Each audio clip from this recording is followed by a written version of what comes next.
We've all been sold a lie. And that is that fat loss is dependent on calories in, calories out. And the reality is, although that's true to some extent, fat loss is primarily driven by insulin, a hormonal system that turns your fat burning on and your fat burning off in your body. So what is insulin? Insulin is a shuttle for glucose to enter your cells for energy. What happens when you eat refined carbohydrates or sugar, or any kind of food for that matter, is that your insulin rises, your liver produces glucose. Insulin shuttles that glucose to the cells so that they can use it for energy. Well, what happens when the cells have enough energy? Insulin has to take that glucose and it has to do something with it. So what does it do? It stores it as fat. It drops all that excess energy in the savings account to your body. And usually that's your stomach, your thighs, and your ass. So what happens when you consistently keep your insulin level high? You're constantly in fat storage mode. Your body can never shift to fat burning mode.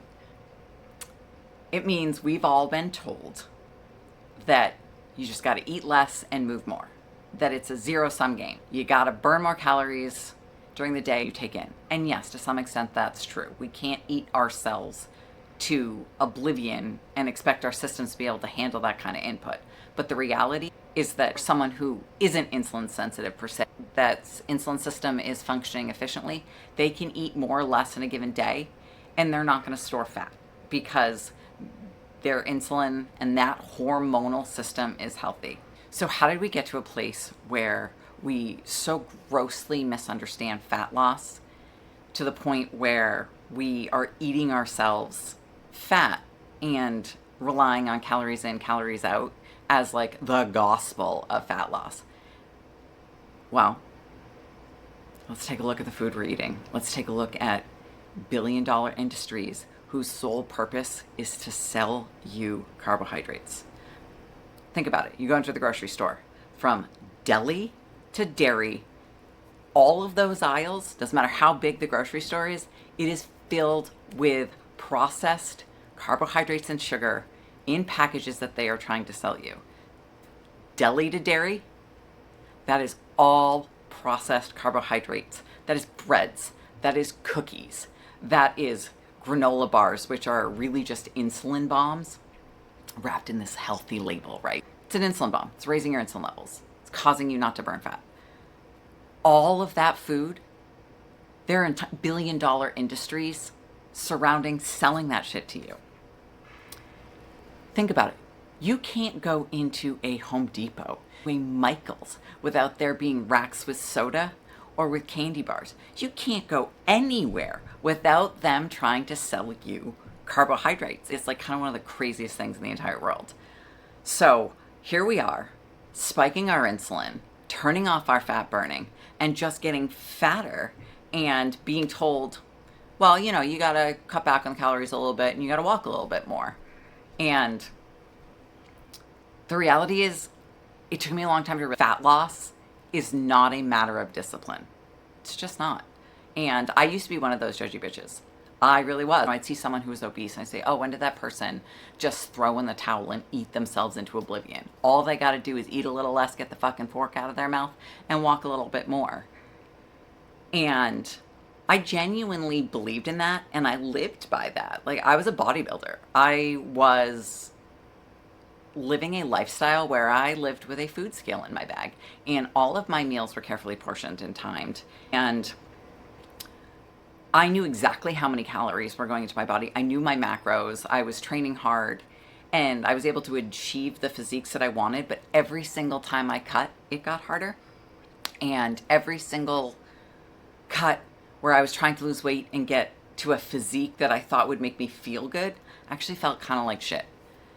I had the discipline. Trust me, I was a psycho about this stuff.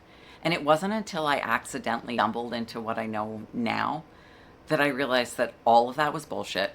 I was completely wrong. And a lot of people are living under these myths. And once I figured out what was actually causing me to hold fat, I now comfortably live a life with a leanness that's less than my very first show and I feel good. I have energy, I don't have energy crashes, and that's because I stumbled into the information about real fat loss. I wasn't operating under this illusion created by food companies marketing you shit or fitness industries marketing you this, that, and the other thing. I started to understand my body. I started to understand the human body. And I feel fortunate that I stumbled into this because it wasn't something I was necessarily looking for. I would have continued with the track your macros, make adjustments, refeed so that your body gets that bump and you can fuse your metabolism. And if you're still hitting your macros, but you're not losing fat, maybe you need to eat, stoke your metabolism. I believed in all that bullshit. Every bit of it. And the reality is it's ass backwards of what actually worked in my life.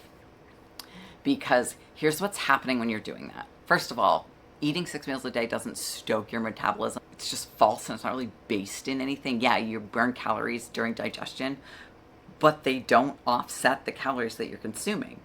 If they did, we would just have to nonstop eat and no one would be fat. And the reality is people are fat and they're getting fatter. Really happens when you eat 6 times a day is that all you're doing is you're keeping your insulin high. And before it has a time to drop and reset that system, you're in fat storing mode. And before it has time to drop, reset that system and get you into fat burning mode, you're eating again. There it goes. Your body's not using those calories. Your cells don't need that glucose. Your insulin just stays high. What happens to all those calories? They get stored as fat. Right to the savings account of your stomach, your ass, and your thighs. So, how do you fix that? Eat fewer meals or fast. How to manage your insulin later. But that's what's happening when you constantly eat insulin high. Your insulin is triggering to your body. Don't use fat stores. Store that excess energy as fat. Now, it gets even worse the more you start to understand insulin. What happens when your insulin is high and it stays high for extended periods of time? Well, your body creates this nasty little feedback loop. So what happens is your cells become resistant to the insulin is trying to shuttle glucose into them. They say, I'm done, can't take any more. I've been bombarded with insulin, we're breaking up. So what does your body do? Your cells aren't accepting the insulin and the glucose anymore. Creates more insulin. It's got to do something with that glucose. So what happens? You store it as fat. So insulin creates this nasty little biofeedback loop that when it's too high too often, all you're going to do is store fat. Doesn't matter. Doesn't matter if you restrict calories. It doesn't matter if you work your fucking ass off in the gym. That hormonal system exists and it's going to override any calories in, calories out. Insulin, the more dominant driver in fat loss than either of those things. So what happens in diet culture? You know, people feel this, they know this. They've restricted their calories, they've gone to the gym, they've been really good for a month, and then life hits and they kind of go back and they gain all the weight back and then say, all right, I'm done, I can't live like this, I'm uncomfortable in this extra weight. So what do? They diet again and they work even harder and they restrict even harder and they lose maybe less than they did the first time or the same as they did the first time, but it's harder. And the more you keep doing this, the higher your set point's going to be for your calorie tolerance. And all the meanwhile, this push-pull, you're not really helping yourself lose fat or gain fat. And yeah, some people do. They lean out a little bit. A lot of that has to do with cleaning up their diet and eating less carbs. But the second you start eating them again to the frequency with which you were eating them before, it's all going to come back because your insulin's going to go back. So they give their body a temporary break. They lose a little bit of weight and then it all comes back. And the tough part about the restrict, binge, like normal eating cycles is you have cellular memory. And when you restrict hard and then you stop, then you restrict again and then you stop, when you get in one of these periods of restriction, your body goes, ooh, she's doing that again. He's doing that again.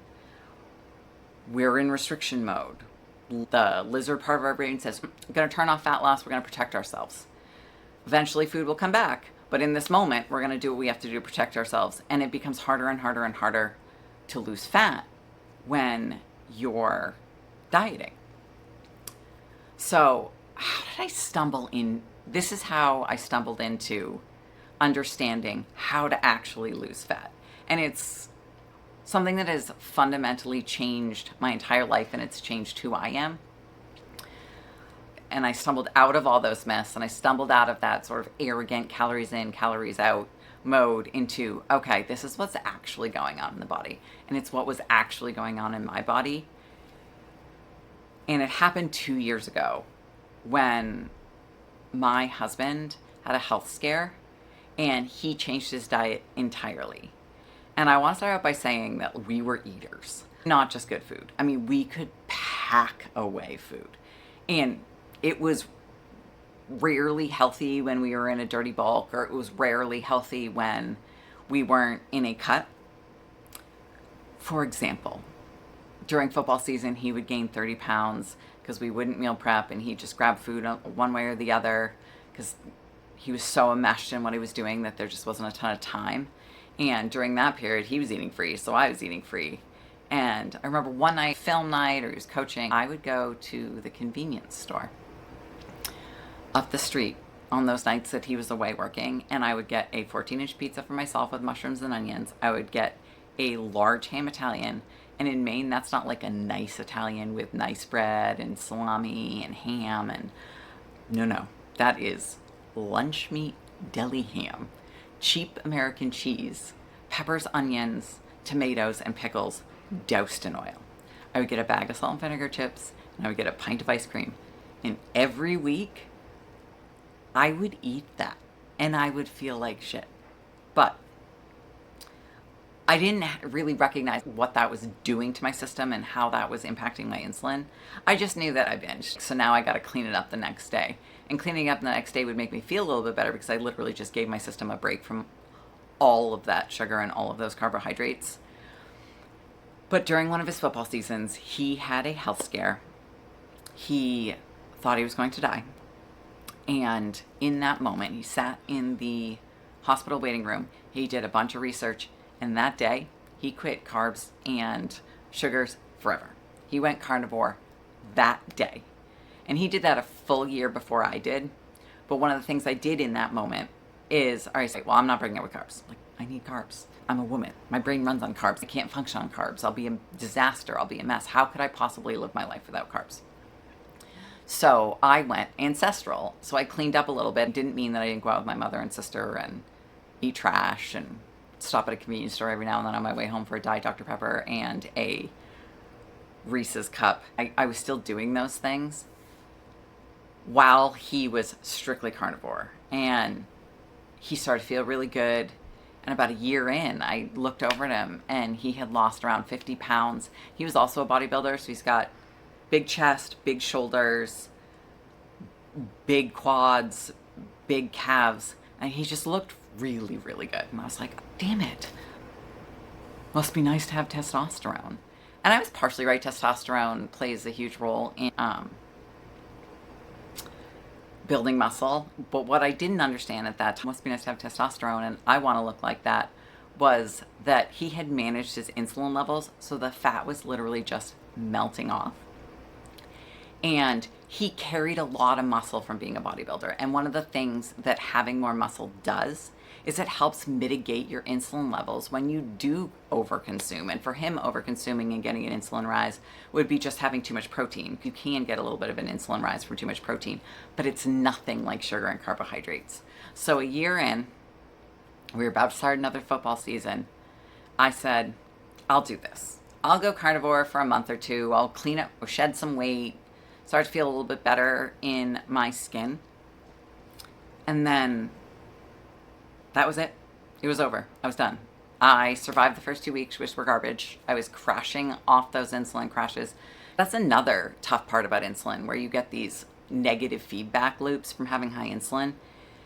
You eat your meals, even if they're clean, they've got a lot of carbohydrates, your insulin spikes.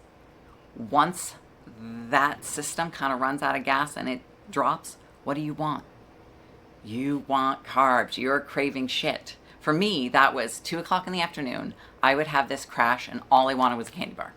That's what made driving home from work so tough, was I'd want to stop and get myself that Reese's. I won't get a full Snickers. I'll just get one Reese's. And the reality is I always ate both. And sometimes I'd get a second because that drive, that internal hormonal drive to replace those carbohydrates, because that feedback loop is saying you're out of energy, even though it's going to put me into a fat storing mode. I didn't know that at the time. I didn't know what I was doing. So I would just do that. I didn't get fat. I was able to sort of manage my weight, but I didn't feel good in my body. I didn't look in the mirror and say, this is the version that I like. This is the version I feel good in, until carnivore. And what I didn't realize going carnivore for me meant was that I was managing my insulin levels, my fat storage. And honestly, the fat melted off. I got lean. People be like, you're so skinny, and what are you doing? And then you tell them, oh, I went carnivore. And the initial reaction from almost everyone when you say something like that is, oh, I could never. No. And the common things I hear is, I need variety. Oh no, I need carbs. Like, you need carbs to build muscle. I get it. But there are different ways to do it than just carnivore. Carnivore is just what works for me and my husband. And then I got really into, okay, well, why did this work? Because I lost all this weight. I was living life at a weight below my first bodybuilding competition, and I didn't feel the way I felt during that time. I wasn't starving. I didn't have brain fog. I wasn't cranky. I wasn't miserable to be around, because in a cut, I would be edgy. And a cut is just an extreme version of dieting. So for a lot of people, when they're dieting, they feel like crap. Their energy crashes. They are edgy. They're anxious. They're cranky. I didn't feel like that. And I was comfortably living life below weight and below that level of leanness that I brought to the first stage. So how could this be? I had to understand what was happening now, because the reality is, 8 years older, I'm almost 40. How can my body be feeling this good, this lean, and it not be because I'm killing myself with the diet? So I started reading books and came across The Obesity Code by Dr. Fung. He and Dr. James Nicolantonio. I'm reading it and I went, oh, that's what happened. That's where the key to all of this was. The key was in managing my insulin and understanding that allowed me to have even more freedom in how I eat. I don't count calories. I don't count macros. I don't have a scale. I have with me every single day for health and staying on track diet-wise. I have a salt shaker because I salt everything. And I have meat and cheese and dairy. And I don't worry about how to eat based on how I feel while I'm eating. And that method is so easy. And I just maintain the level of leanness that I like. And I like this version of my body. I say this all the time. It's like, I've never felt like this in my own body. This is great. Buying clothes is fun. I wasn't a clothes person. I'm not really a clothes person now. Like, you put something on and you're like, oh yeah, this looks... You just genuinely feel better. So I want to share this with people. I badger the hell out of my sister and mom that they could be like this too. So how do you manage your insulin? There's a couple of ways. And it's the key for everyone. It is the key. Insulin causes weight gain, fat storage. It's the leading hormonal cause to obesity. It is the leading cause of diabetes, and it is the leading cause of cardiovascular related issues. It is high insulin levels. So there are so many ways you can manage your insulin levels, but they kind of fall into two paths. One path is just reducing your intake of sugar and refined carbohydrates. That would be carnivore, keto, paleo, and that doesn't mean doing what I'm doing. That doesn't mean not eating any carbohydrates, not eating fruit. There are plenty of people who can manage their insulin levels eating fruit. There are keys to that. Don't drink the fruit juice because that takes out all the fiber and slows digestion and creates a greater insulin response. The fruit is meant to be consumed as it is. So there are ways to manage it through the diet that's cutting out the refined carbohydrates, the pasta, the various things that cause those spikes. And you kind of figure out what those things are for you and you cut those out. There are things you can do to mitigate them, like make sure if you're consuming carbohydrates to have a solid fat with it and some protein to slow the insulin spike. But the reality is you have to limit sugar and limit refined carbohydrates, or the other path is limiting the frequency with which you eat during the day. It has nothing to do with your total calorie consumption during the day. It has to do with fasting or intermittent fasting or eating fewer meals and stopping snacking. Don't eat all day. Don't grace. We're not cows. We're humans. If you eat like a human, your body's going to behave like a human.